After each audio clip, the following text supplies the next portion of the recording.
And good morning.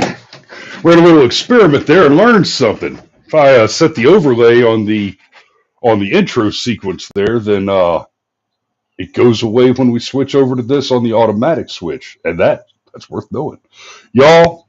Okay, a little bit of housekeeping real quick before we get going. First, I see my girls in the chat, and then Larry jumped in. Liberty Girl with First Blood. Good morning. Megan, good morning. Tell the boys I said good morning. Hug them for me. Trish is there. I see Larry and Dan. Thanks for joining us this morning. It is Firearms Friday. Ooh, got some DGUs for you. But first, let me just real quick. The next 3 to 5 shows we're going to be doing in this format instead of the what I prefer OBS format, just because of the microphone situation. So. As I mentioned, I think I mentioned it day before yesterday when the problem happened. I broke the toggle bolt on the mounting bracket for the good microphone. So the microphone is fine, but this thing's not. So I ordered I'm just replacing the whole bracket because the bracket has other problems with it too that I noticed as I was trying to kind of put it back together. So we're waiting on a new bracket. And then just a funny little anecdote. I spent the last probably 2 minutes or so right before the show looking around. Like I kept hearing this weird noise, and it was just kind of this low rumbly kind of just ambient noise that I was afraid was going to come through the mic on the headset once we started the show. And I'm looking around trying to figure out what the hell is that? And then I realized, it's the whole damn world that sounds like that right now, because I had my hearing aid in this morning for the first time in about 2 days and forgot that the world makes noises. So I took my hearing aid out and it solved that problem. So, good morning. It is Friday and let's get to it. Our first one, let's see, comes out of... Man shot, injured in West Fort Worth while trying to break into a trailer. So, right off the rip, I can tell you, trying to break into somebody's trailer. I don't know what kind of trailer they mean yet. If they mean trailer like my contractor trailer with tools and equipment in it, that's one kind of bad decision. If they mean the a mobile home, try to break into the double wide, that's a whole different, depending on the zip code, that's a very different bad decision. I'm waiting for the story where burglar killed in exploding meth lab accident as he tries to break into double wide, and the homeowner is let go on the self-defense. You blew him up with a meth lab. Self-defense. Here's trespassing. A man was shot and injured late Tuesday while attempting to break into a trailer, Fort Worth police say. A man was shot and... Okay, it's the same thing. Tuesday, during an attempted break-in, officers were dispatched to a home in the 7600 block of Dallin Street shortly before midnight after someone called 911 to report their boyfriend had been shot. Police said a man was shot at that location while he was trying to break into a trailer. The suspect was taken to a local hospital with non-life-threatening injuries, according to police. It's not clear if he will face any charges connected with the break-in.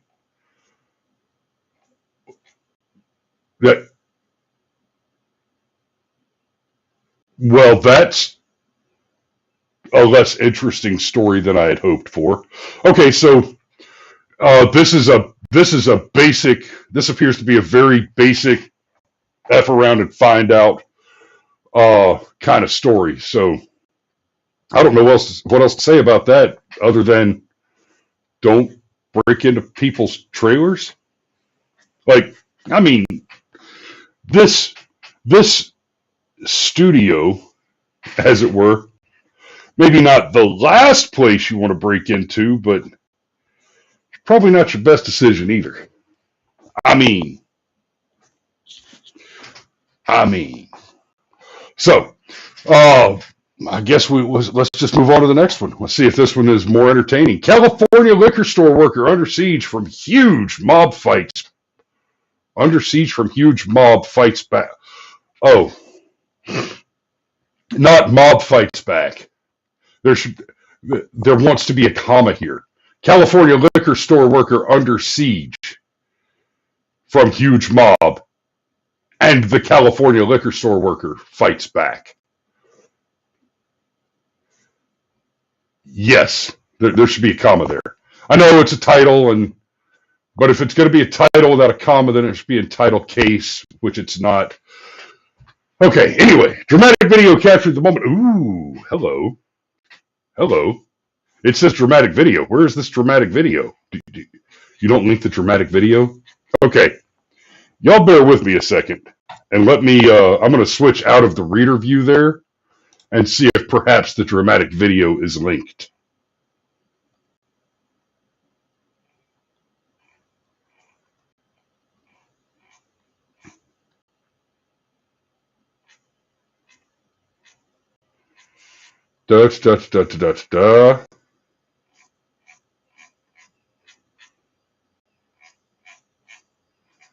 Come on, guys, where's the video? You led me with dramatic video, so let me see it. Okay, now we're into dead air, so I'm just going to read the article to you this time. Wait. Uh-oh.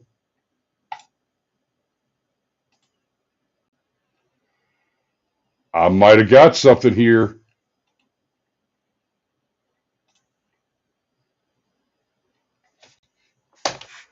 Okay. I believe I have the video.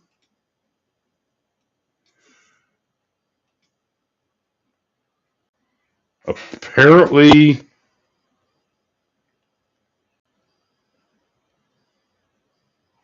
what in the hell?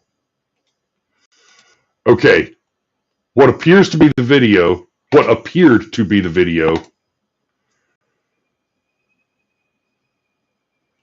basically just broke. Oh, there we go.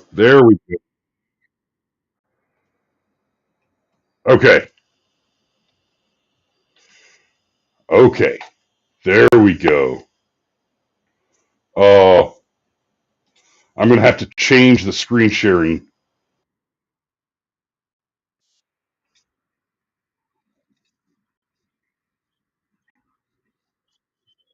Came in at 2:49. Okay. 9 a.m. Surveillance video from the Gold Star restaurant across the street shows police showing up within 2 minutes. Inside, 57-year-old Dana Bruton lay dying from a gunshot wound. This police radio traffic from Broadcastify. Channel, clerk saying he just shot someone. Right now, extremely life-threatening, but it sounds like they're going to transport possibly. Bruton would be transported to UC Medical Center and pronounced dead shortly after. Clerks at the BP station say Bruton came in demanding money. They say their co-worker opened the register, but when Bruton demanded the clerk get on the ground, he refused, and a struggle ensued. They say the owner keeps a gun behind the counter. The clerk grabbed it and shot Bruton. Normally I am here, but I was not here. JJ Wilbon says she normally hangs out with friends into the early morning hours in the parking lot of the BP. Luckily, this morning, they were not there. She says the clerk involved in the shooting is a good-natured guy. Sense of humor, and pretty much mind his business. Not someone that you would expect would be involved in something like this? No, not at all. This is very different. Not at all. Bruton, on the other hand, has a rap sheet dating back to the 1980s, including at least 2 crimes that sent him to prison, an aggravated robbery in 1992 and an assault in 2007. I think you meant to say Bruton had a long rap sheet. Okay. So that was the wrong video. That was actually the video for the next article. But that's okay. We can roll with it. Okay, so don't rob gas stations. That seems pretty basic, I'm gonna say. So I hate switching back and forth between video and audio, or video and text on this setup. Here we go. So that was the Cincinnati gas station clerk shoots, kills alleged would-be robber. A man who allegedly attempted to rob a convenience store in Paddock Hills is dead after the clerk apparently shot him. That's a DOT, but Steve says 40-year rap sheet and he still wasn't good at right. If your resume says I've got 40 years experience doing X, we expect that resume to reflect a certain level of competence. Even if the thing you do isn't very nice, you could be the best there is at what you do. Thank you, Logan. So the details of Local 12 dug up came from the people who work at the store, radio traffic, and court documents. Now, I think perhaps the most entertaining piece of that whole conversation there is, we've got this not eyewitness who would probably have been an eyewitness because she loiters in a gas station parking lot overnight, all night, most nights, and this just happened to be the one night she wasn't there. But character witness, sure. But okay, so we got a DOT, a dead over there, and that is good enough. Y'all, I'm not advocating for you to kill people. I'm really not. But if shit is going bad and your life is in danger,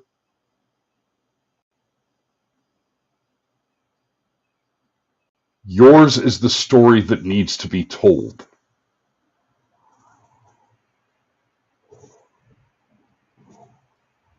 Right? The old expression is dead men tell no tales. And that is them's as words to live by. Plus, they're cheaper for the taxpayer. Good God. The difference is astounding. Anyway, so that's that one. Let's go back to the previous story now. I think I might have gotten that video to work, sort of.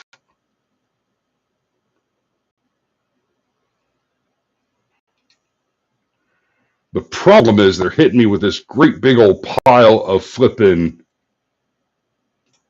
ads that cover up the whole screen.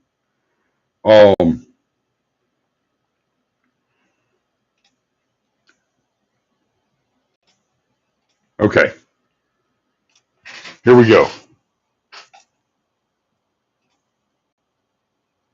Yeah, the Restream Studio sharing thing is less efficient than what we're used to. It's not.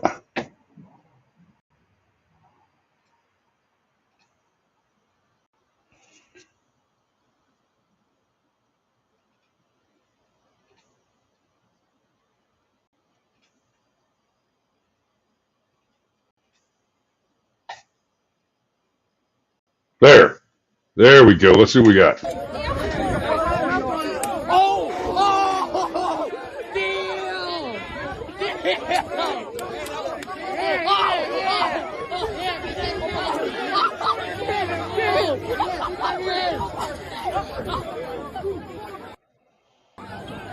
There you go.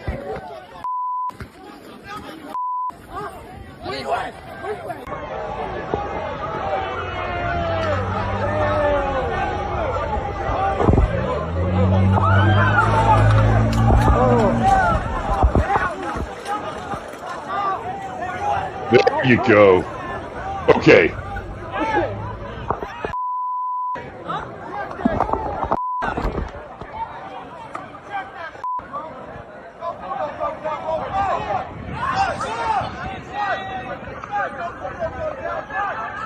And that is the desired outcome. So, okay. We've talked about this a bit before.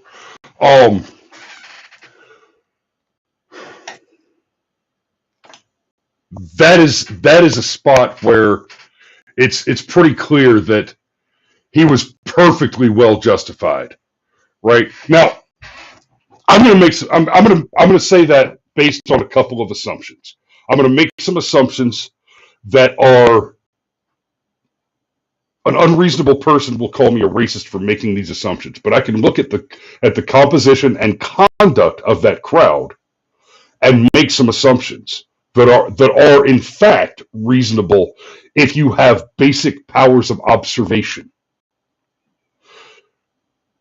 The crowd is attacking this guy. The crowd is all black, and the one guy is a white boy. Now, it is possible that before the video started rolling, he said something that would offend these people. But let's clarify something there. There are no words which are not threats of violence or harm, which are offensive enough to justify violence. Right? Now you start talking about fighting words, and that's another matter. And I'm not talking about the law right now. I'm talking about the moral quandary of when one must either take a life or threaten to take a life in defense of one's own self, safety, health, and life. Waller says you're not allowed to make those observations. I will see your accusation and raise you the First Amendment. And I'll see you in court with that one, baby. Let's go. It is absolutely likely that a motivated prosecutor would pursue this white boy for brandishing, for making threats with a weapon, for pointing that gun at people in public. And as you saw, it looked like I didn't hear any shots fired. Here the lyric says, in a crowd like that, you shoot the loud one first. And I gotta say, I don't disagree. That gets their attention for sure. So here's the article. Oh, I hate the way the article view works from here.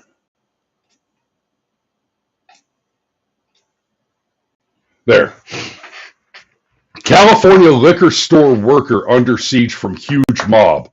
He fights back. And that's another important piece of this math here, is the white boy being assaulted by a crowd of surly ethnics in this case. He's at work. He works at the liquor store where he's being assailed by, what was that, about 40 attackers? Cameron asks, which one was the loud one? Well, if you have to ask, then you go with D, all of the above. The incident took place just after quarter after 4 on Saturday outside of Golden Hours Liquor on the 3200 block of International Boulevard, the Oakland Police Department told Daily Mail. So this was in Oakland? Um, Officers located evidence of a shooting, but nobody sustained any gunshot wounds, police said. Nobody was arrested. California liquor store worker is seen pointing a gun at a rowdy crowd of people on Saturday afternoon. Video shows young men hitting and punching the employee just before he brought the gun out. So, somebody punches you in the face, right? Everybody's got a plan until they get punched in the mouth. Somebody has punched you in the mouth. That is not justification for the use of deadly force. A large crowd of people making explicit threats and more than one of them actually taking a poke at you, that's a very different matter. That is life and death. I have been in a situation similar to that one time in my life when I was about 14 or 15 years old, right? Little less severe because it was, schoolyard bully type of stuff.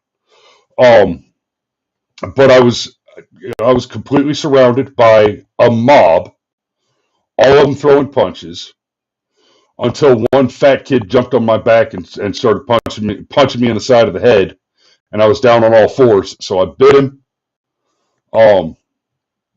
took a big old chunk out of his hand, got up, and I just with my trumpet case in one hand and my bicycle by the handlebars in the other hand, I just started swinging until people backed off and rode away as fast as I could. And that was, I was 15 or 16 years old. I didn't have a gun. And in fairness, in that situation, I'm glad I didn't, because I doubt that in that particular case, the end goal of the assailants was to cause my death, or that they even had the capacity to do it intentionally without having that intent. Now, that is not to say that the risk did not exist. The risk of death absolutely did. Fast forward to an incident like this, and you're not talking about kids and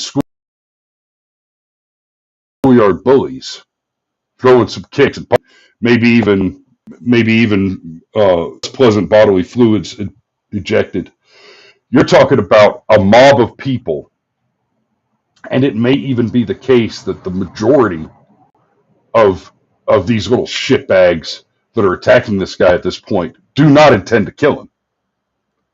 The majority of them don't. But when you're talking about a mob, it only takes one. And if the mob has one, it has more than one. We've talked about mob mentality and what Cameron and I have referred to as the mob threshold. Everybody out there has a mob threshold, right? And the mob threshold, right now, the mob threshold for conservatives is extremely high.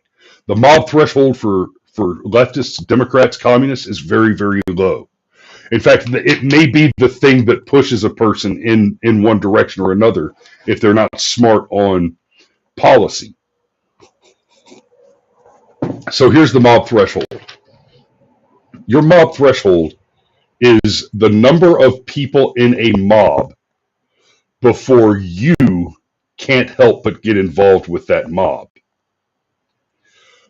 The problem with a mob is that it escalates. So there's not a whole lot of people out there with a mob threshold of 1, which would be if I see somebody start to do something stupid, if I see a person start to do something incredibly stupid, I will go and do the incredibly stupid thing with that person. But there are more people who have a mob threshold of 2. So if one asshole's doing something stupid, doesn't matter what that guy's mob threshold is. All it takes is one person to see him doing it, and all of a sudden you've doubled the mob threshold. Now, there's also not a whole lot of people out there with a mob threshold of 2. But there are more people out there with a mob threshold of 3. So it just takes one guy with a threshold of 2 getting involved, and now you haven't just increased the size of the mob, you've increased the likelihood that more people will join it. And every time one more person joins that mob, that likelihood increases, which means that every time the size of the mob increases, the likelihood that more than one person will join it increases. And so it runs into exponential growth, because there are a lot of people whose mob threshold is 1,000. You see 1,000 people doing something stupid, and depending on the circumstances, even for those of us who are very reasonable,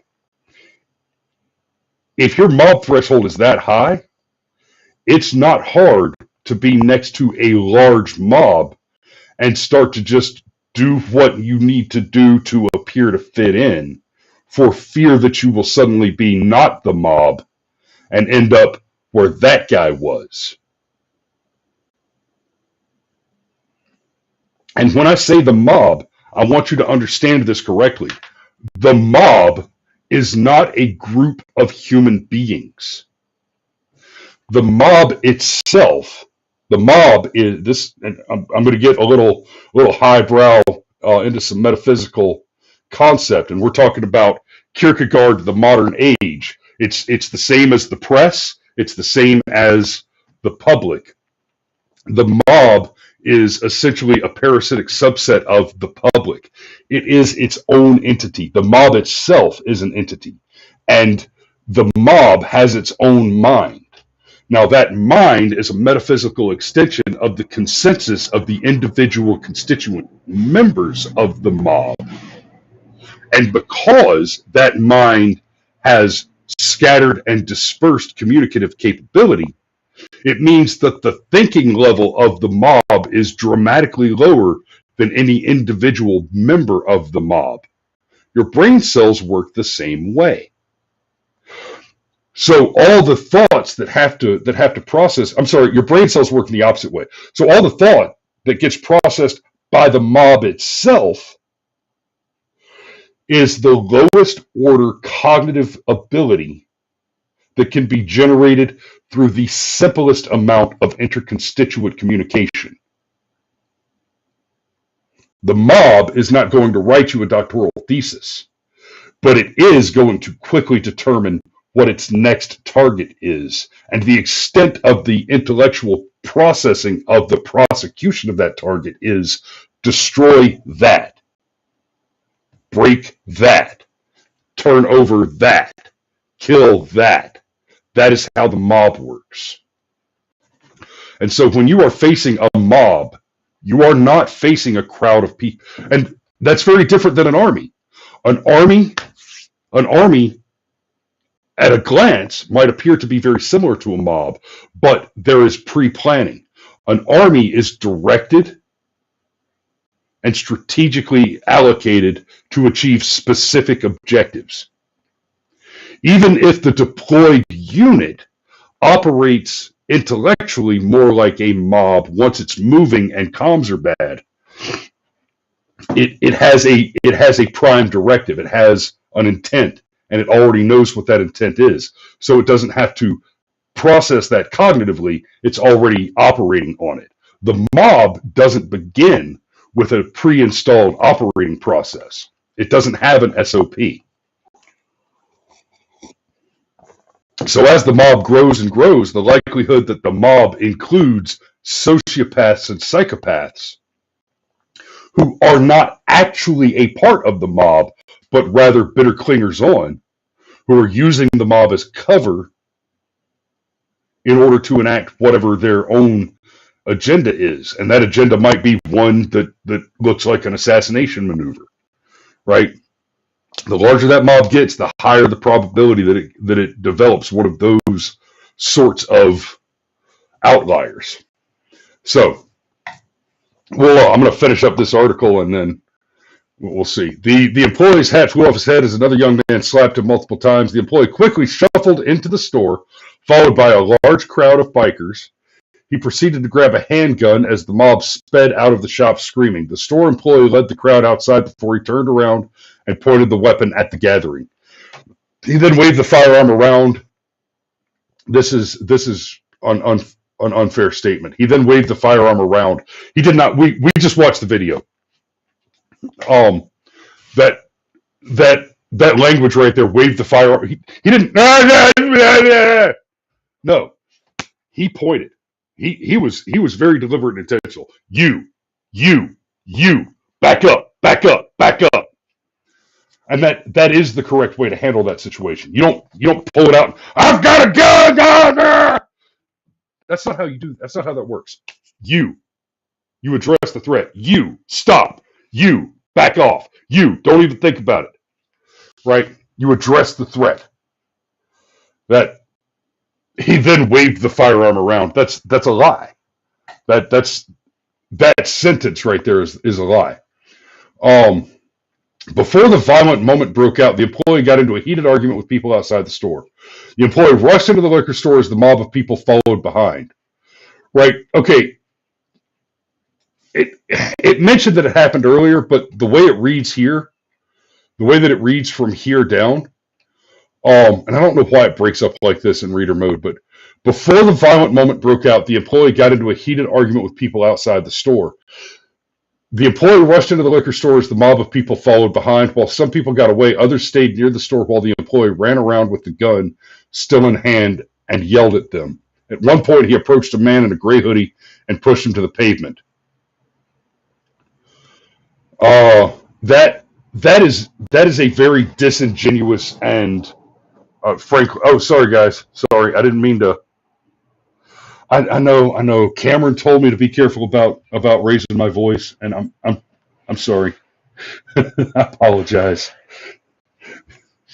These headphones are not a production microphone, and I have to remember that for the next several days until the replacement mounting bracket gets here. I apologize. Okay. The employee rushed into the liquor store as the mob of people followed behind. That is not what happened. They struck him. They laid hands on him. They assaulted him before he went for the weapon.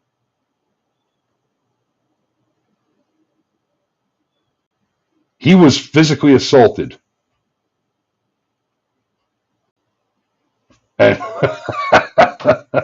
sorry, turning guns. I really am. I will try to be more cognizant of it while I'm stuck on the headphone mics. Anyway, yeah, he was clearly assaulted. He was clearly struck at least twice. I think we saw at least twice in the video that he was struck in the head before he went back for the firearm. Absolutely justified. Absolutely justified. And frankly, it wouldn't break my heart to have seen a few bodies hit the ground in that story right there, because these mobs are happening in this. This isn't an isolated incident. They're happening in a lot of places right now, and it can largely be attributed to people like Kamala Harris, who, as a prosecutor, was very soft on organized crime committed by minorities. And that is organized crime, right? It's not. I'm not saying that that's the mafia or that they're in the Bloods or the Crips or anything, but that is a group of people who had a plan, or at least a few of them did. I'll be fair. It seems that way. Because this is happening in the context of a world where flash mobs smashing into gas stations, liquor stores, stores in the mall, going into the Apple store and stealing a bunch of iPhones, going into flipping Walmarts, and I've seen video of flash mobs like that robbing a Dollar General, and it'll be 50, 100, 150, 200 people in masks and hoodies smashing through the front door, smashing the smashing glass on the way in and just cleaning them out. And each individual person might only grab one grocery bag full of stuff, but you steal enough packs of bubble gum and that shit adds up, and they're getting away with it.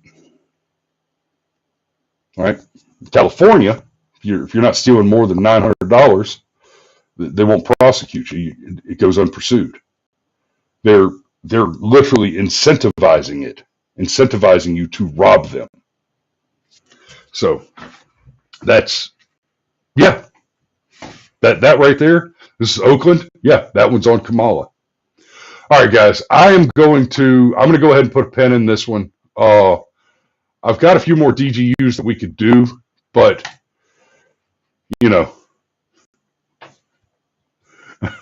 try not to get too excited and blow your ears out again. I go ahead and put a pin in this one. We've done a half hour. We are going into the weekend. Y'all be safe out there.